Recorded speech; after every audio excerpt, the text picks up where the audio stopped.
અમદાવાદમાં એરપોર્ટ પર zone 4 LCB ટીમની કાર્યવાહી। એરપોર્ટ પરથી 700 લીટરથી વધુ એટીએફની ચોરી ઝડપાઈ। એરપોર્ટ પર વિમાન માટે વપરાતા એર ફ્યુઅલની ચોરી થઈ છે। કાર્ગો ટર્મિનલની નજીક ટેન્કરમાંથી ચોરી કરતા હતા। એર ફ્યુઅલ ચોરીમાં સંડોવાયેલા 2 શખ્સોની ધરપકડ કરવામાં આવી છે। ભૂપેન્દ્રસિંહ તોમર અને દીપુસિંહ રાજપૂતની ધરપકડ થઈ છે।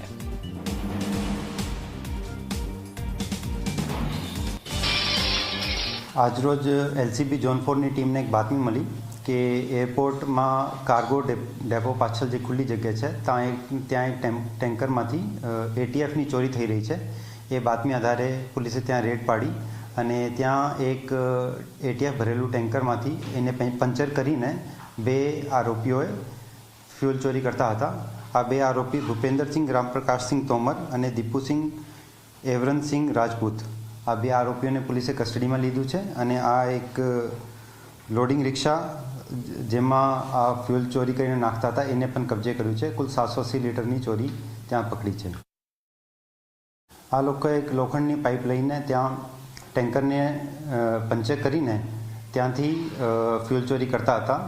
તો એની ઉપર લાગેલી સીલ પણ ઇન્ટેક્ટ રહે તો કોઈને ખબર પણ નહીં પડે કે ફ્યુઅલ ચોરી થયું છે અને ચોરી કરીને અત્યાર સુધી જે પ્રાથમિક માહિતી સામે આવી છે એ છૂટક વેચાણ કરતા હતા।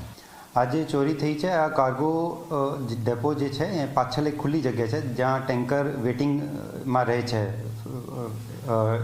ક્રાફ્ટમાં જે ફ્યુઅલ ભરવા પહેલાં જે વેટિંગ એરિયા રહે છે તો ત્યાં ટેન્કર વેટિંગમાં હતા, ત્યાંથી ચોરી થઈ રહી હતી। હવે એમાં આગળ કોની સંડોવણી છે એની ઉપર તપાસ ચાલી રહી છે।